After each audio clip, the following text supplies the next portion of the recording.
যারা কোরবানির মাংস খেতে, খেতে মুখের রুচি চলে গিয়েছে এবং তেল চর্বির থেকে টায়ার্ড হয়ে গিয়েছেন, তাদের জন্য আশা করছি আজকের এই রেসিপিটি কাজে লাগবে। এটা খুব সহজেই তৈরি করে ফেলা যায়। চলুন তাহলে দেখে নেওয়া যাক। প্রথমে একটা ফ্রাই প্যানের মধ্যে আমি ৩ কোষের মতো দিয়ে দিচ্ছি রসুন। এখানে আমি খোসাসহ রসুন দিয়ে দিয়েছি। আর দিচ্ছি ৩-৪ টার মতো শুকনা মরিচ। এখন এটাকে আমি একটু টেলে নিব।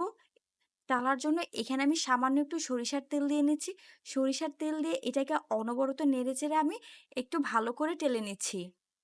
যখনই এটা টালা হয়ে যাবে তখন এটাকে আমি তুলে নিচ্ছি। অন্যদিকে একটা বাটিতে আমি রসুনের খোসাটাকে ছাড়িয়ে এটাকে একটু পেস্ট করে নিব। আপনারা চাইলে কিন্তু এই রেসিপিটাতে কাঁচা রসুনকে কুচি করে ব্যবহার করেও করতে পারেন।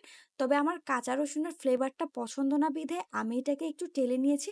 দেখুন রসুনটাকে কিন্তু আমি একটা কাঁটা চামচের সাহায্যে একটু ম্যাশ করে নিয়েছি। ম্যাশ করা হয়ে গেলে এখন আমি যে শুকনা মরিচগুলো নিয়েছিলাম সেই শুকনা মরিচগুলো এর মধ্যে দিয়ে দিচ্ছি। দিচ্ছি সামান্য একটু লবণ। লবণটা দেওয়া হয়ে গেলে এখন সবগুলো উপকরণকে একসাথে আমি ভালো করে কষলে মেখে নিচ্ছি। দেখতেই পাচ্ছেন কিভাবে আমি মেখে নিয়েছি। মাখানো হয়ে গেলে এর মধ্যে দিয়ে দিচ্ছি ১ কাপের মতো পানি। পানিটাকে আপনারা বুঝে ব্যবহার করবেন কতটুকু লিকুইড রাখতে চান। এখন এখানে দিয়ে দিচ্ছি আমি লেবু। আমি আজকে একটা গন্ধরাজ লেবুর পুরোটাই এর মধ্যে দিব।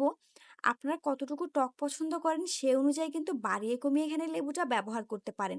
আর আপনাদের হাতের কাছে যেই লেবুটাই থাকে সেই লেবু দিয়েই করতে পারেন। তবে গন্ধরাজ লেবু হলে এর মধ্যে একটা সুন্দর ফ্লেভার অ্যাড হয়। দিয়ে দিচ্ছি কিছু ধনিয়া পাতা কুচি। আর কিছু লেবুকে আমি একটু গোল, গোল করে এভাবে স্লাইস করে কেটে দিয়েছি এটা দেখার সৌন্দর্যের জন্য। আপনারা চাইলে এখানে একটু কাঁচা সরিষার তেল এড করতে পারেন। তবে আমি যেহেতু তেলটা একটু এভয়েড করছি সেজন্য এখানে আর কোনো সরিষার তেল দিলাম না। এখন এটাকে আপনারা ভাতের সাথে বা পোলাও বিরিয়ানির সাথে সাইড ডিশ হিসাবে সার্ভ করতে পারেন। আশা করছি আপনাদের কাছে ভালো লাগবে। Thanks for the watching.